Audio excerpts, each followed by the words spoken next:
Good afternoon, everyone. My name is Dr. Katrin Gerber. I'm a research fellow at the National Aging Research Institute, and I'm stepping in today for Jessica Cecil, who is our education coordinator and on her well-deserved annual leave today.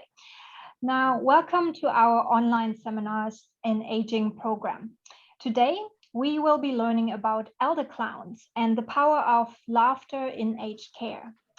I would like to begin by acknowledging the traditional custodians of the lands on which we are meeting and pay my respects to their elders, past, present, and emerging.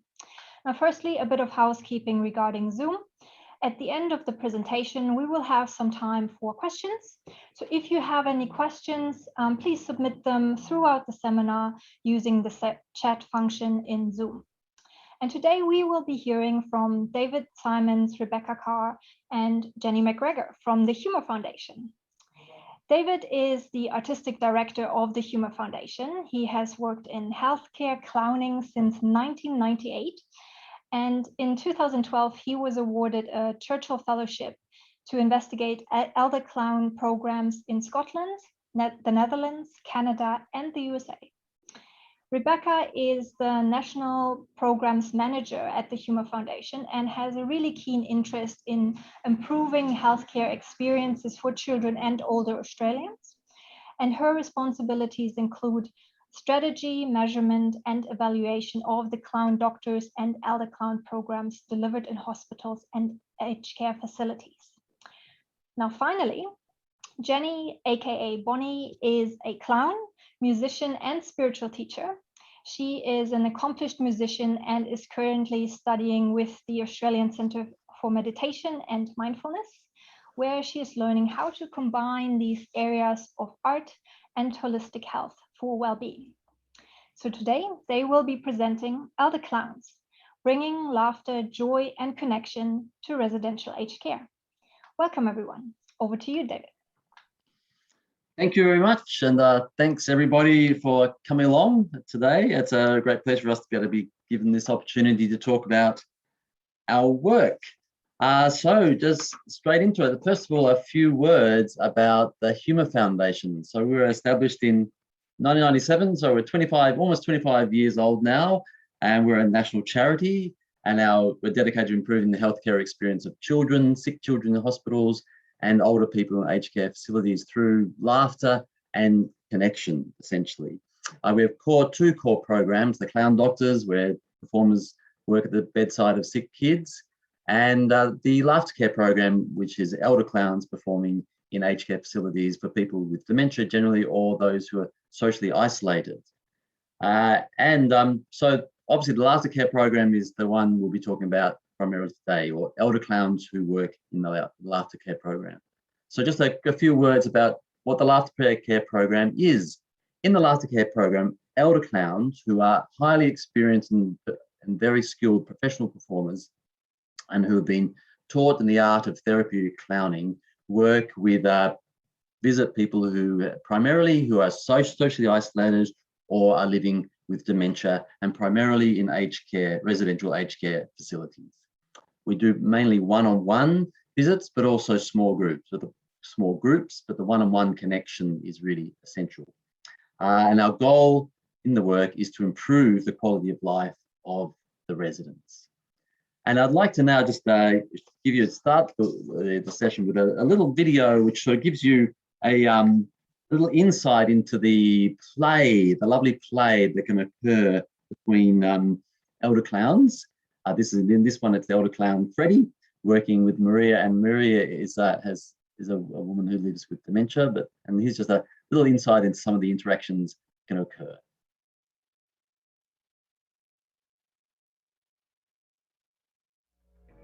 Maria, do you want a beer? Yes. You do? I do. You do? How many? Well, it depends what people we are.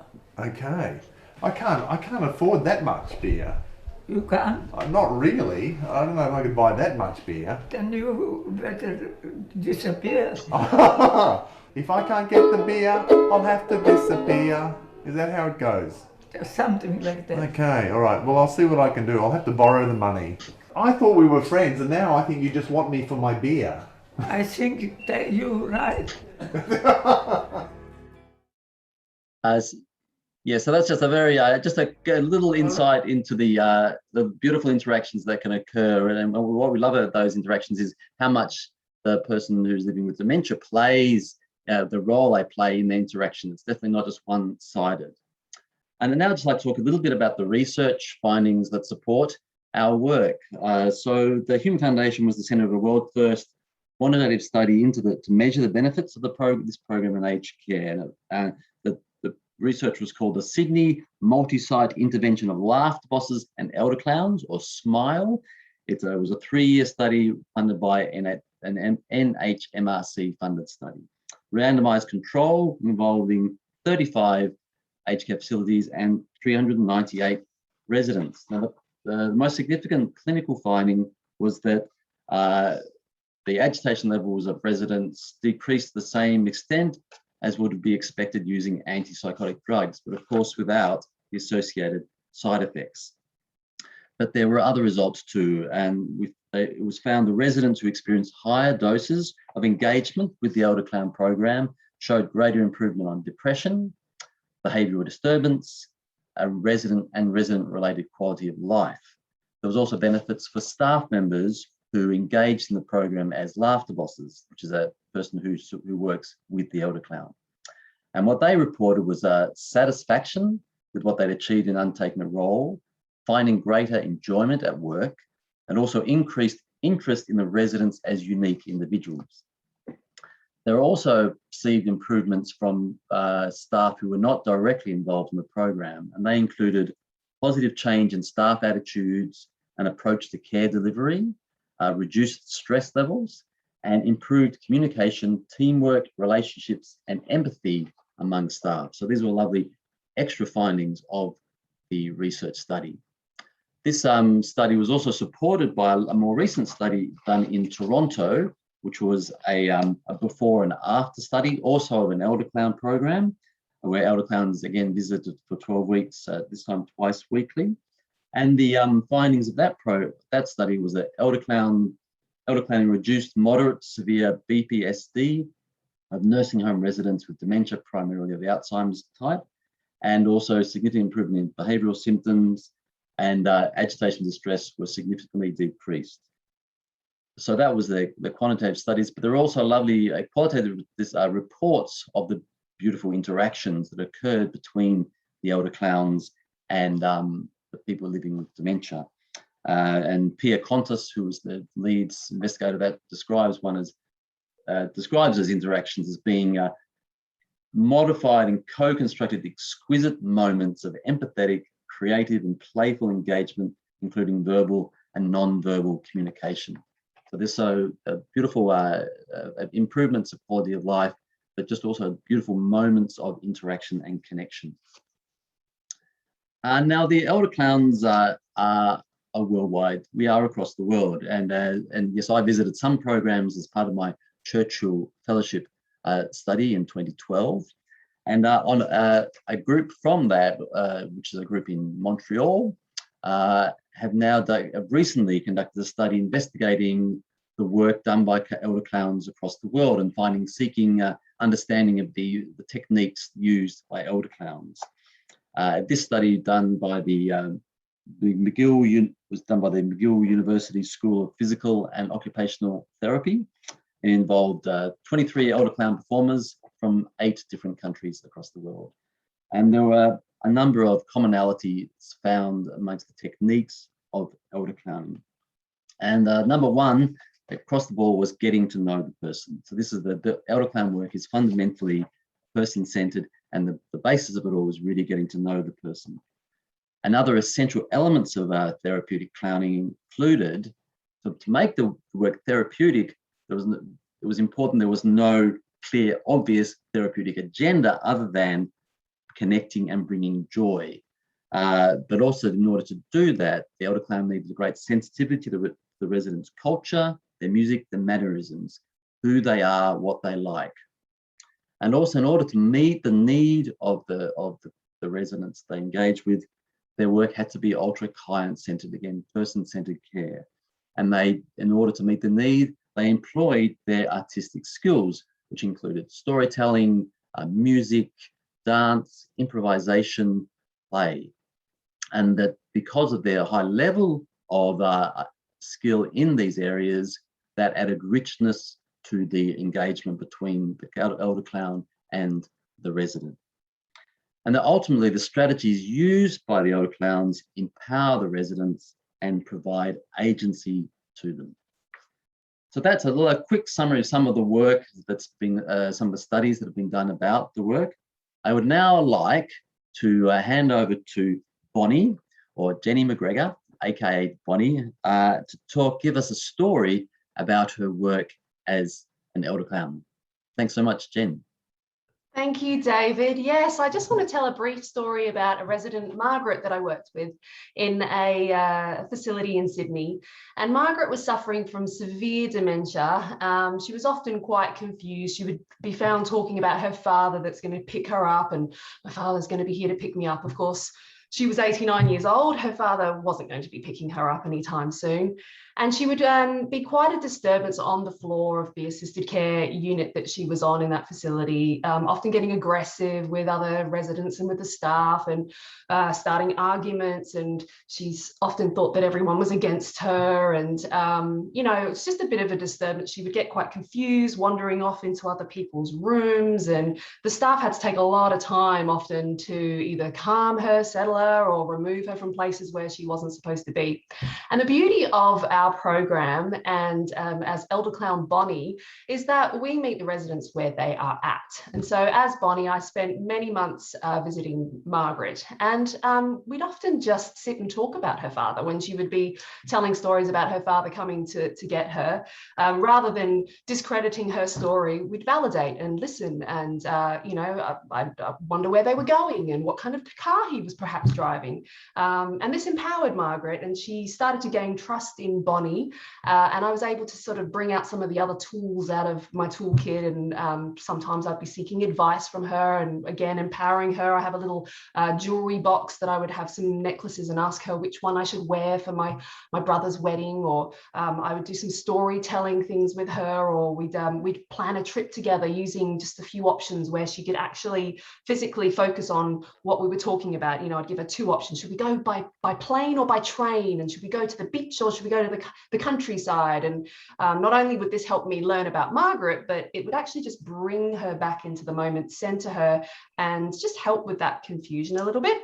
And as the months rolled on, she really started to gain trust in Bonnie and saw Bonnie as more like a family member. And so even just my presence there would ultimately calm her down, and her eyes would soften. You'd see that she just sort of, you know, trusted Bonnie. And sometimes we'd take walks into her room and we'd do a little bit of connection there, and she'd even settle and have a rest, which is something that the nurse warden had been trying to do all morning. And it would really help the staff on the floor as well. Or for example, we'd take a wander and sit in the lounge room, and she would just be in this calmer state. So not only could she interact with other residents, we could have a little bit of fun and get silly. Sometimes I'd do some dancing, or we'd sing some songs together. And it was just wonderful to really observe through this work and through, you know, our program, how the effects rippled out. It not only helped the resident, but it really helped the staff out. It helped to reduce her agitation, and it helped the other residents as well, so that they weren't getting so agitated by Margaret. So yeah, thank you for letting me share. Great, thanks so much, Jen. So now I'd just like to talk a bit more about the fundamental qualities of the elder clown work, which Jen has already illustrated a lot of those in the story she's just told. So in essence, there are three, it can be described in three different qualities: relational, empowering, and playful. So first of all, relational, and Pierre Contis, who's done some research into elder clowns, describes the work as relational presence. And that there are three sort of core categories of this work, and one is affective relationality, reciprocal playfulness, and co-constructed imagination. So in effective relationality is about the elder clown's ability to perceive and be responsive to emotions of another person.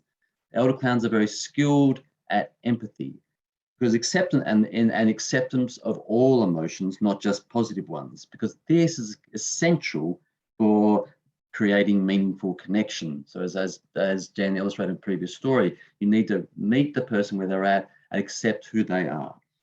And Ruud Hendricks, who's done a lot of work on describing elder clowns, says that elder clowns learn to distinguish with increasing subtlety how the other person relates, both attentively, physically, and sensorially, which is very important, of course, working with people with dementia, because words aren't always effective, and are not always needed for connection then. Another area is reciprocal playfulness. So what elder clowns do is give permission to play for residents to express themselves more freely and openly.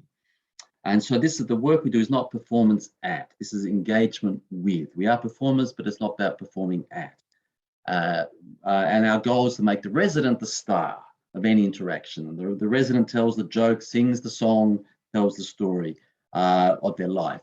And just like in the video, Freddie and Maria made up really the fun together. It wasn't just Freddie singing a funny song, they recreated it together. Co-constructed imagination. And this is all about the capability of the elder clown to enter the world of the person we are interacting with, rather than asking them to enter our world. Because clowns are great at simultaneously existing in two worlds, the real world of the two people in the room interacting together, but also the imagined world, which can really enrich the interaction between them.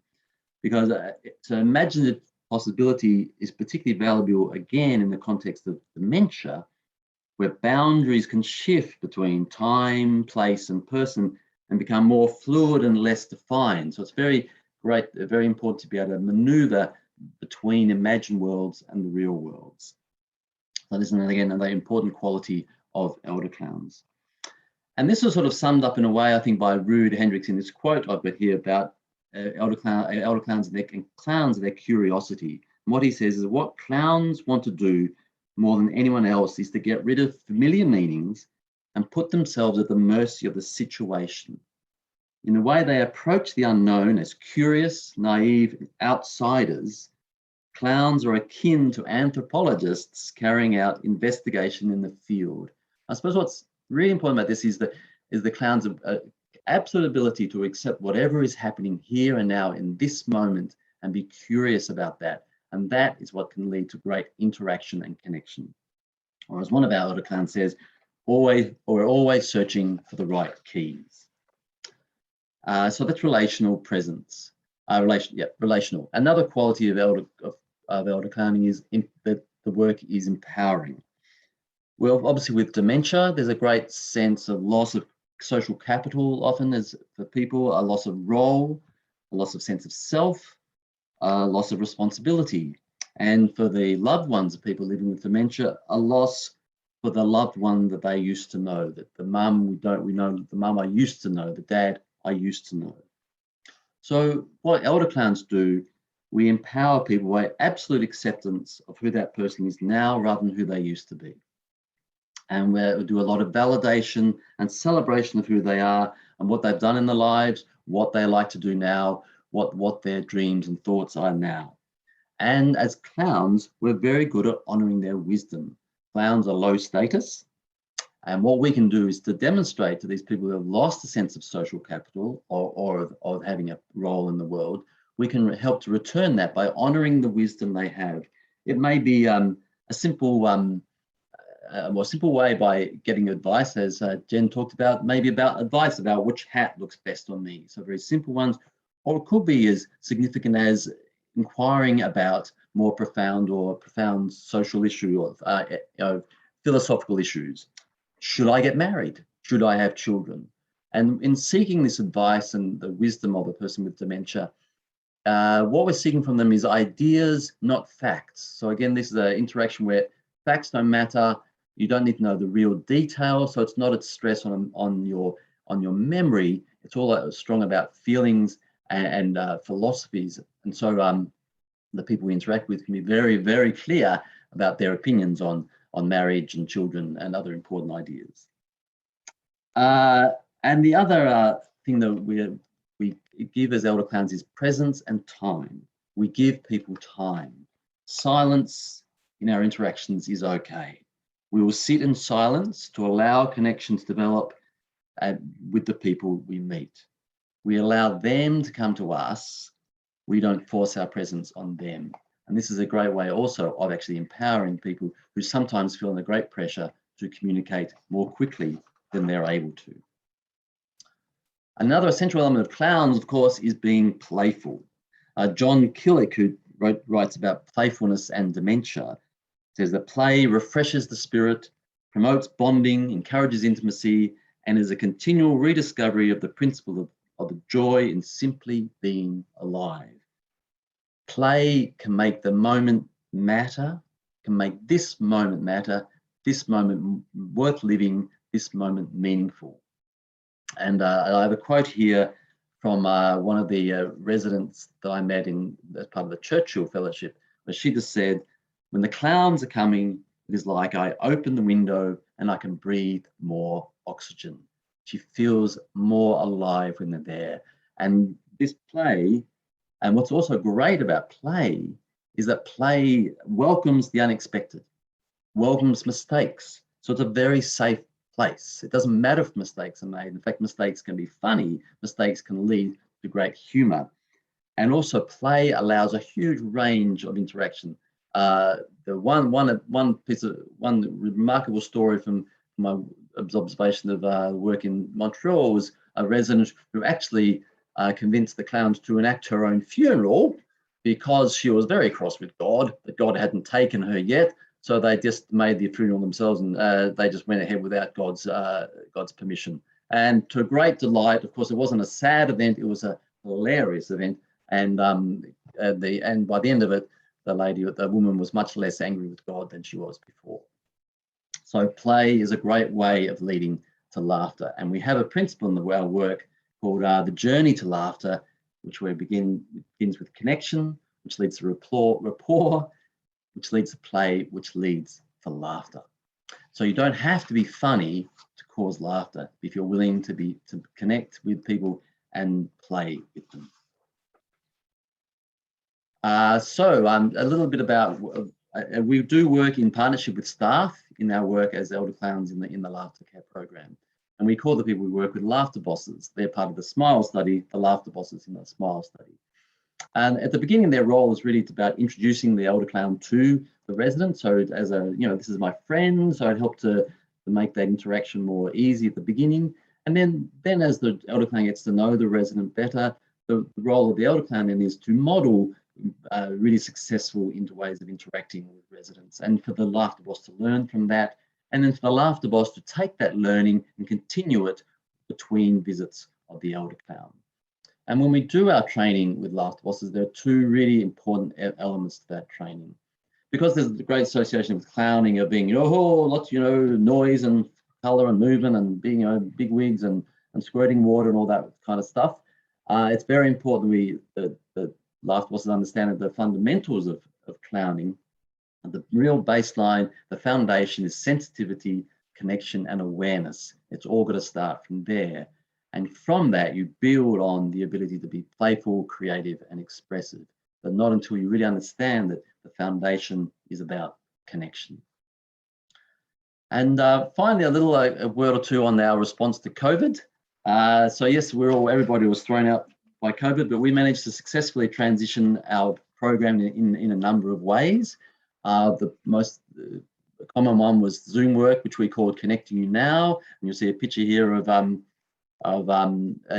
Jen as Bonnie there working behind her screen, and the person receiving Bonnie's visit sitting with a laughter boss and having a good laugh at the interaction that's occurring across the tablet. So that was very successful. We also did some window work where a performer worked outside the building and the residents were inside the building, and the interaction occurred through the windows. We called that program Looking Through the Glass.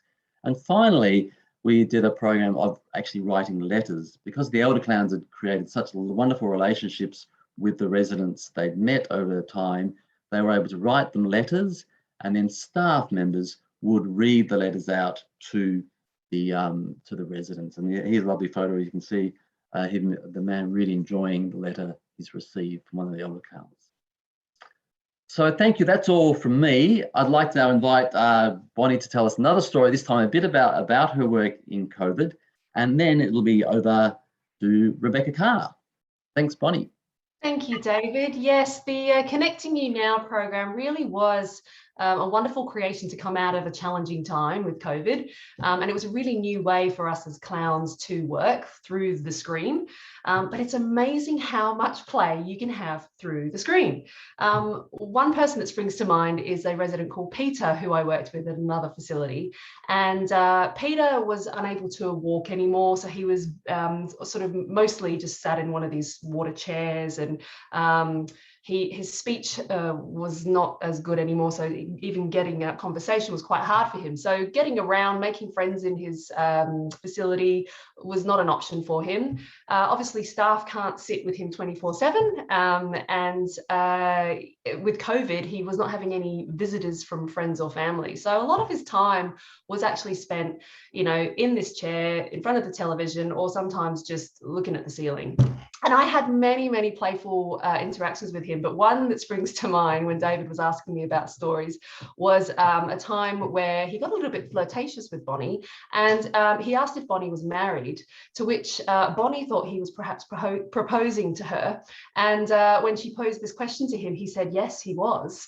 And so it took no time at all for Bonnie to, jump on that bandwagon and say, all right, let's hold a wedding today. And luckily, Bonnie had the veil ready to go to put in her hair, as you can see. She had the bouquet of flowers for the wedding, and she even had a very saucy coconut bra that she could wear as her wedding day outfit. And there was so much fun and laughter on this event. We created the whole wedding. My laughter boss, or laughter friend as we called it for Connecting You Now, became the minister and did a makeshift ceremony. I walked down the aisle with, Bonnie walked down the aisle with her ridiculous high heels. She only had one, and of course it was a hilarious event. And we had a whole bunch of staff came in behind and became the bridesmaids, did some dancing. We sang together, and when it came time to do the wedding dance, I was dancing on my end of the screen, and the laughter boss was dancing on that end of the screen. So we still had that element of play even through a screen, and it was just so wonderful to be able to create this event. And Peter's face was just of joy and light and fun. He's missing his 2 front teeth, and his whole mouth was just completely raised from ear to ear. So it was really wonderful. And on a side note to the Connecting You Now, it was really wonderful. Last year I did a little bit of traveling, and the benefit of Connecting You Now was that I was able to bring it on the road with me. So not only did I have to give up work for the month and leave my residents in the lurch, I was also able to bring in parts of my trip and share it with my residents. And there was one particular resident who I used to see who loved traveling, and of course couldn't travel anymore. She was stuck in the same 4 walls most days, and it was so wonderful to just be able to just give her these little insights of my journey. And I used to read to her, so one day I could read from the hammock, for example, the next day on the deck chair on the poolside, or with the chickens on the farmyard, or in the bush with the turkeys. And it really just was such a wonderful way of diversifying the experience for the residents, just a nice little side bonus of the Connecting You Now program. Over to you, Rebecca. Thank you, Jen. I'll just share my screen with everybody. Hopefully you can see that. So I've got a couple of quotes here which I'll allow you to read at your leisure. Hopefully you can see them well. I think it's important to note that this program is not a knee-jerk reaction to the Aged Care Royal Commission. We have been consistently offering our laughter care program, previously called Elder Clowns, for almost 10 years. In the past, with some fairly limited resources and probably a previously low appetite for person-centered programs, it has been contained to a fairly boutique offering. At the moment, we're in 5 New South Wales sites and 5 Victorian sites. The quote on the right-hand side in the yellow bubble was from a published 2000 study called Factors Considered Important at the End of Life by patients, family, physicians, and other care providers. And it's interesting to me that 93% of patients rated sense of humour as being very important at their end of life, and equally rated someone as having someone who would really listen and maintain their dignity at 95%. These are both higher than someone rating saying goodbye to important people in their lives, and they're both well ahead of the presence of family being with them at the end of life. I'd like to take you through our logic model. I appreciate that this may be quite tricky to see. I'll just highlight a couple of key things for everybody. So as far as the issues go, as we all know, unfortunately, dementia is on the rise, and COVID has also highlighted and magnified the sense of social isolation, particularly for residents who are in care. In terms of the Royal Commission findings, some of the issues that we address are around aged care providers lacking dementia care skills, the overuse of restricted practices, excuse me, task-based care really not meeting the social or emotional needs or supporting choices for residents in care. What we also notice is that family and friends are really unsure how to connect with a loved one who might be living with dementia. And I think we all would have heard that statistic of 40% of residents not receiving visitors while they're in care. What it is that we're contributing as far as our inputs go, our laughter care practitioners like Bonnie are highly trained performers, very skilled at connecting with people living with dementia. They all receive supervision, support, and ongoing professional development. We also have very long-standing, strong partnerships with the facilities that we're working with, and many of them have been with us for the duration of the time that we've been operating. At the moment, we're co-funded through both fundraising, and we charge a fee for the service for the sites themselves. And we're supported by research in terms of the SMILE study outcomes that David has just taken us through. With our outputs, what we're doing is providing reminiscence therapy, creative engagement, and humour therapy to the residents in care. We really target people living with dementia or those that are socially isolated. And on the way, we're providing training and ongoing mentorship to the staff on site in terms of how best to connect with people living with dementia. Our visits are usually structured as individual visits, and occasionally we'll do some group sessions as well, but every visit that we conduct is really tailored to the needs of the residents with the input of the partner sites themselves. We also try to encourage mobility for residents through music and dance, which may assist with falls and fractures as well. And we work really hard to include the families and staff. As far as our, oh, hang on a minute, I want to go back. Sorry, everybody. As far as our outcomes go, we have short-term outcomes for the older people, which include exhibiting improved mood, well-being, and positive behaviours. Their isolation has eased, they're regaining a sense of self, and they're really enjoying recollecting and expressing themselves through laughter and engagement. Our medium and long-term impacts for them is an improved quality of life, a decrease in stress and the anxiety of being in care, that they're feeling validated and have control and choice over their care, and their physical mobility might be maintained or increased. As far as the families go, what we're aiming for in the short term is that they're feeling that their loved one is receiving quality care. And what we notice as well is that they really aim to be present during the visit so that they can better engage with their loved ones as well. For the medium and longer term, they're really able to better reconnect with a loved one and have a bit of a better understanding and reform connections with someone, particularly if they are living with dementia. For the facilities and the staff, what we're noticing is the reduction in need of chemical restraints as per the SMILE study. We notice that where people have undertaken our training, they do gain confidence in providing care for those that are living with dementia. And overall, the facility culture is improved. So the medium and long-term outcomes is that there is a positive cultural shift where facilities are actually striving for excellence in care rather than just meeting the aged care standards. And what we're looking for is that the staff in those sites are really becoming much more person-centred in their care and much more empathetic in their ability to connect with residents. So our overall impact is about an improved quality of life for residents with dementia or those that are socially isolated, and that the facilities are focusing on providing person-centred, empathetic care, and they have a more positive workplace culture.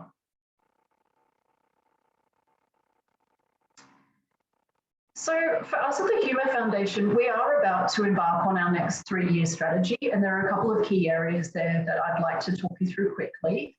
The first is really a renewed focus on research, evidence and data. So this will be our key focus area for our next 3-year strategy cycle. At the moment, we're formalising a partnership with one of the New South Wales universities. And once that's in place, what we'll be doing is designing a program of research to really take that SMILE study that David talked you through and build on that into the future. We're also working to capture data so that we can help the sites themselves reflect that they are giving residents quality care. The next part of our focus is a relaunch. So we've mentioned 2 terms today, Elder Clowns and Laughter Care. So previously our program was called Elder Clowns. We are relaunching as Laughter Care as a new name in the coming months, same program though. And what we're looking to do is to expand within New South Wales and Victoria, where we do currently offer programs, but also looking at 2 new states, being Queensland and Western Australia, over the next sort of 12-month, 18-month period. We're also looking for an opportunity to pilot volunteers in our program so that we can help reduce the burden on staff on the sites that we're in. And we're looking to design and test some rural and remote models as well. The third area is around dementia care. So we're currently designing a hospital-based pilot for geriatric patients who are experiencing dementia or social isolation. And that pilot we're anticipating commencing in 2 or 3 hospitals nationally next year from 2022. And we're also looking to pilot our program in respite or daycare as well. And our final focus is on training. So as David mentioned, we have laughter bosses and we provide training for them, but it's usually connected with a program that we're delivering on site. So what we'd like to do is also look at some standalone training for aged care workers who are new to the sector. Sorry, I keep going through my slides too quickly. And we're also wanting to offer families to some training as well in order to how best coach them about how to connect with loved ones who are living with dementia. And we're really seeking some partnerships in this training space as well. I'm going to send us back to Jen for a moment, just for a final story. Thank you, Beck. Yes, I had a little story I wanted to tell about a resident, Marilyn, that I worked with. And when I first turned up at the facility, the staff workers told me that she really was quite socially isolated. She wasn't coming out of her room very often. She was suffering dementia, very confused, and they were even unsure if she would see Bonnie. She would often hover at her door, anxious about who was passing and just confused about what was going on. So upon first meeting her, Bonnie thought that her nightie that she was wearing was very glamorous and actually thought it might be a ball gown. And this compliment really seemed to work well with Marilyn, who then commented that she actually used to do ballroom dancing with her mother.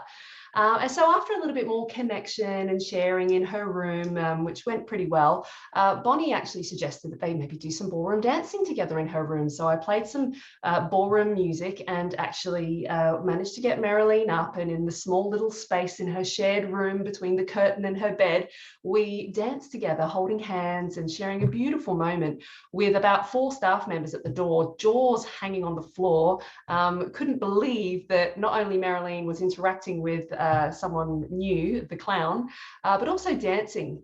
And I went on to sing a song with Marilyn, and I chose to sing Don't Fence Me In, which happened to be her father's favourite song.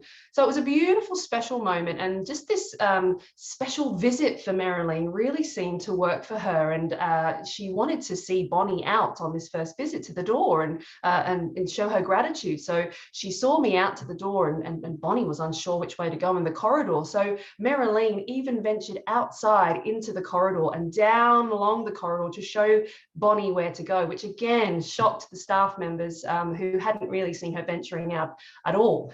And so Bonnie then asked Marilyn what she thought about Bonnie coming to visit again next week, and maybe we could go for a cup of tea in the garden or something, to which Marilyn agreed. So sure enough, the next week, Bonnie came to visit, and we did a short bit of sharing and connecting again in her room, and we managed to venture out into the garden together for a cup of tea. And on that first occasion, I remember sitting at the table with her, and some other residents came to join us, and we had a lovely interaction, and Marileen was very comfortable. There was no anxiety. She was comfortable and safe with her new friend Bonnie, and able to interact with other residents that were there. And every week from then on, and I came to visit Marileen for many months, we would often go out into the garden for a cup of tea, and sometimes it would just be the two of us. Sometimes other residents would join us.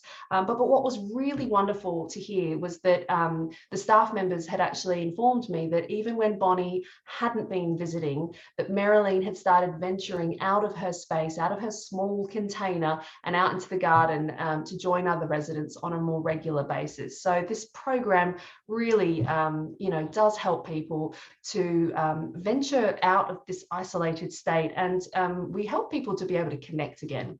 Another one of the beautiful benefits of this work. Thank you.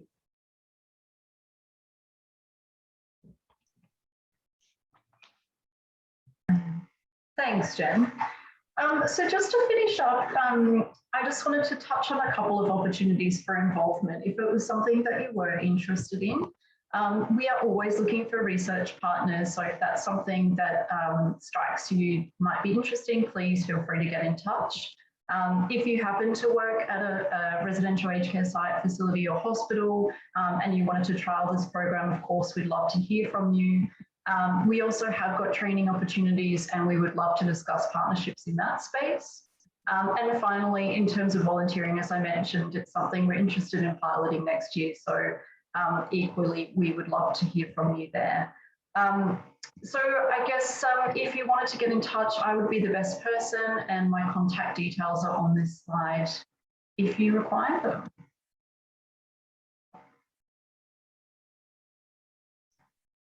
Stop sharing. All right, thanks so much. Thank you very much, David, Beck, and Jen. That was really fantastic. I really enjoyed that diverse and engaging presentation, the little videos, and also Bonnie's personal stories. That really brings that experience to life.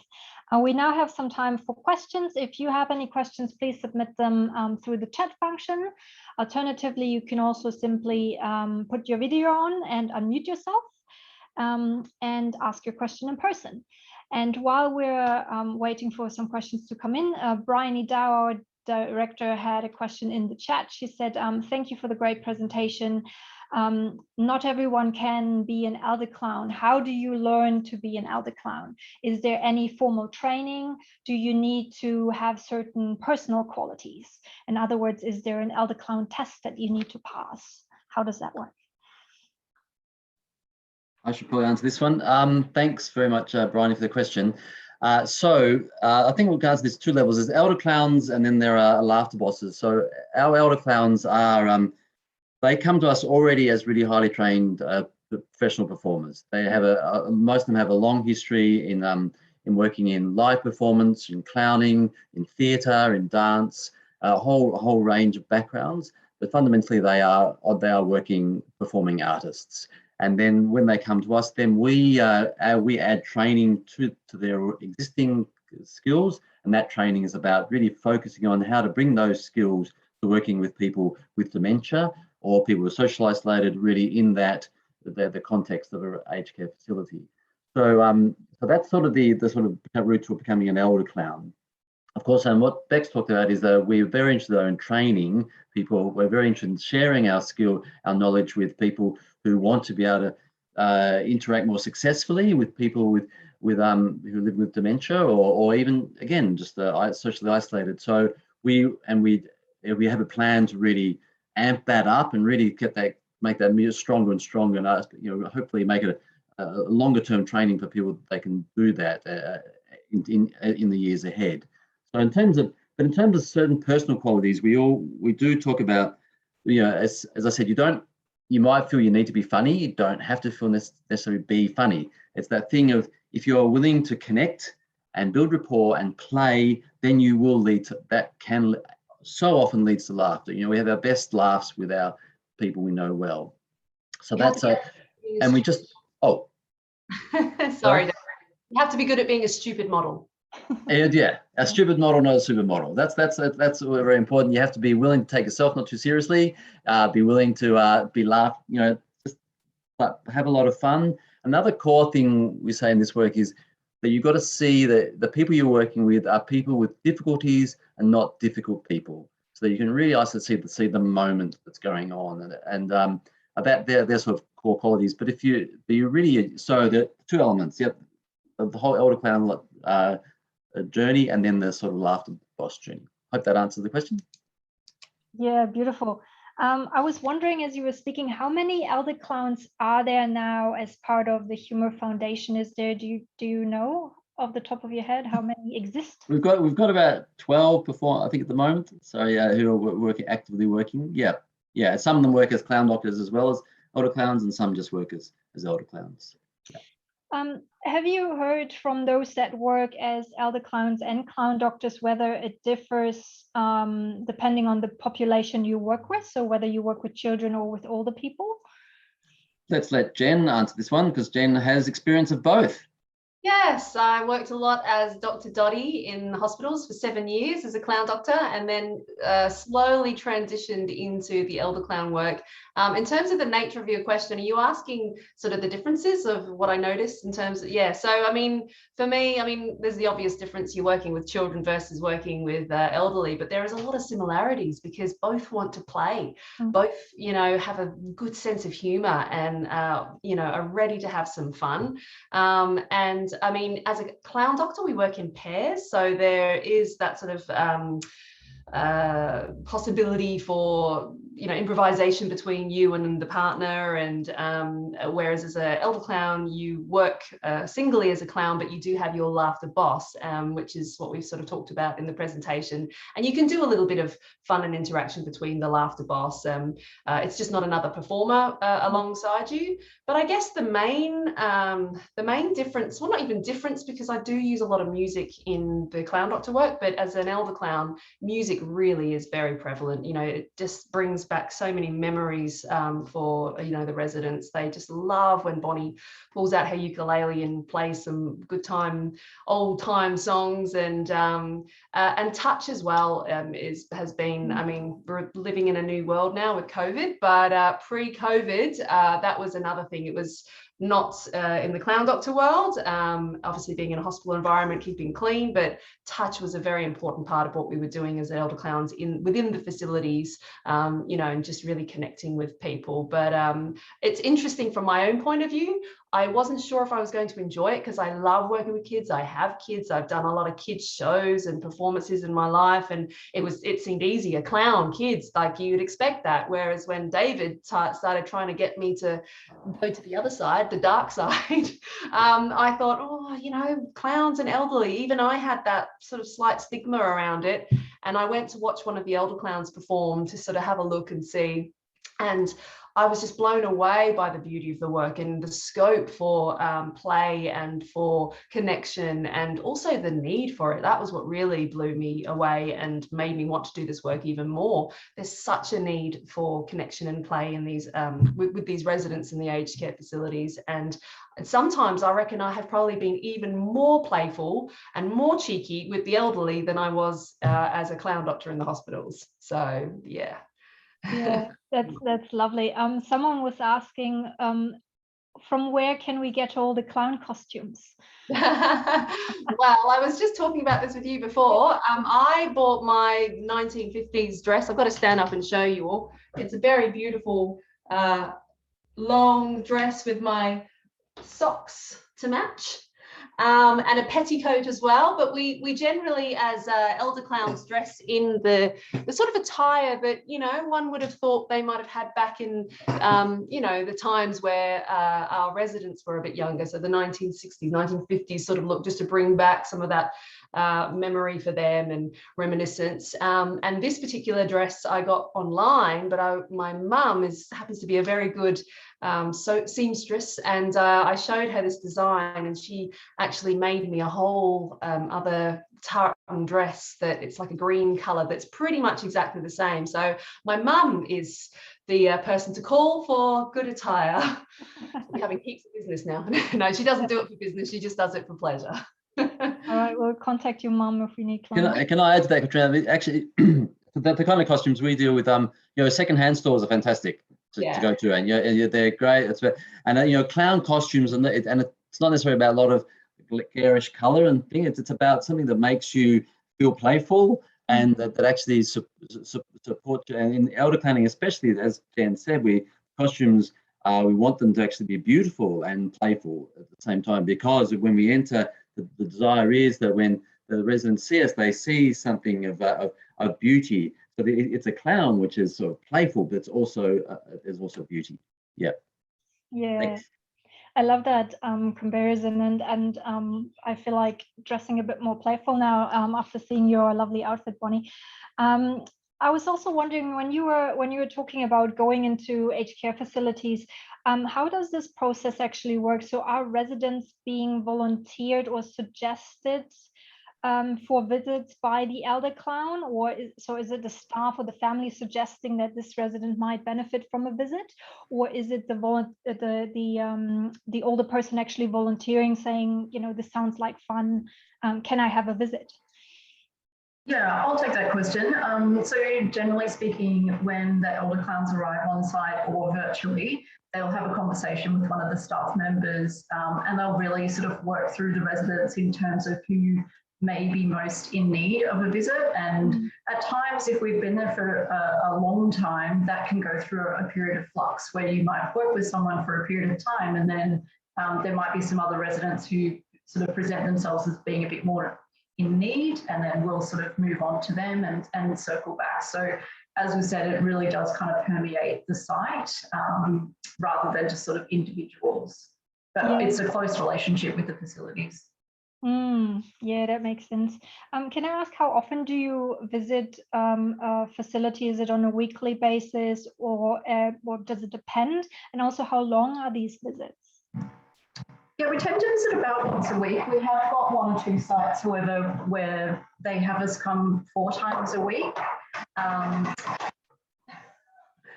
Sorry, the perils of working from home. So sometimes we'll go more frequently than once a week, but generally it's about once a week, and it's usually around about a 2-hour visit that we would try and work on site. Yeah, lovely. As you were talking, I was actually wondering, how is this project work and this really important program funded? I saw on the website there is an option for donations. Is that mainly funded through donations, or how does that work? We are funded through donations. However, the Laughter Care program is also a fee for service. So we fundraise for a portion of it, and then the remainder is funded by each site that we work with. So it's a bit of a co-funded model. I have one more question for Bonnie and David, if I may. What would you say is one of the most rewarding and one of the most challenging parts for you to be an elder clown? It's almost the same thing. So it's the most challenging something is to make connection with someone who is maybe very absent, who is very, very withdrawn. And that can be very challenging because it's very hard to know how is this person reacting? How is this person receiving me? And I had one interaction like that with a man who was very, very still, very, very silent. And so I spent a lot of time with him, and then I would speak to him, and then I sang a song, and then I think I blew a bubble up, and just sort of floated some scarves. And then at times I talked about a beautiful picnic, or he might like, because I knew he liked Italian food, so I described all that.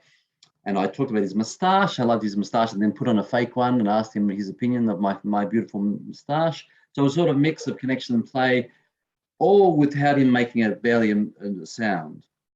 And then I said, I stood at the end of his bed, and then I walked up to him at the end. I thought it's time to go to sort of hold his hand and say, thank you for letting me visit you. And he turned to me and he nodded and he said, thank you very much. And his wife sort of almost jumped out of her skin, because She hadn't heard him speak for a long time, and he hardly says anything. And so that, of course, was incredibly rewarding. But all through the whole time of that interaction, all my senses are going, well, what's going on? You're seeking to make connection, wondering what's happening really, and then you're rewarded with that moment. Yeah, so that's what 2 in 1 in a way. No, beautiful. Agree with that. On that one, it's very similar when you're working with someone when you're not quite sure what's going on or they can't communicate. It can be tricky, but so rewarding when when you get the results. And on a side note, I guess, to what you asked, it would be for me as well. Staff often can be a slight challenge at the start, but again, it's sort of what David said. It's it works both ways, because I've had so many occasions where staff have sort of had their walls up upon first hearing about clowns coming. And particularly the first story I talked about with Margaret, the warden on that floor was very against having clowns, didn't see the point of it. And actually, by the time that, Bonnie was making these connections with people on the floor and helping with, say, residents like Margaret, and being able to calm the floor a little bit more, she couldn't wait for the day that Bonnie would be there. So it's wonderful when you see that transformation, and you're able to, I guess, follow through with what this program can do. That's really rewarding as well. When they sort of say, I really don't think you're going to be able to get through to Val, but hey, give it a go. And then when you have this beautiful interaction and then become, so close and connected with Val that it becomes the highlight of her week, which is another resident of mine. Again, it's just wonderful to be able to see that transformation. Beautiful. Thanks so much. Those are some wonderful closing remarks. So please, everyone, join me in thanking David and Rebecca and Jenny with your clap reactions. We're really grateful to have you present here today.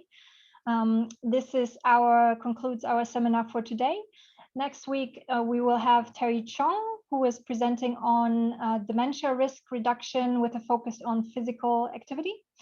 So join us next Tuesday at noon again. And thank you again for attending today's seminar. Thank you for having us.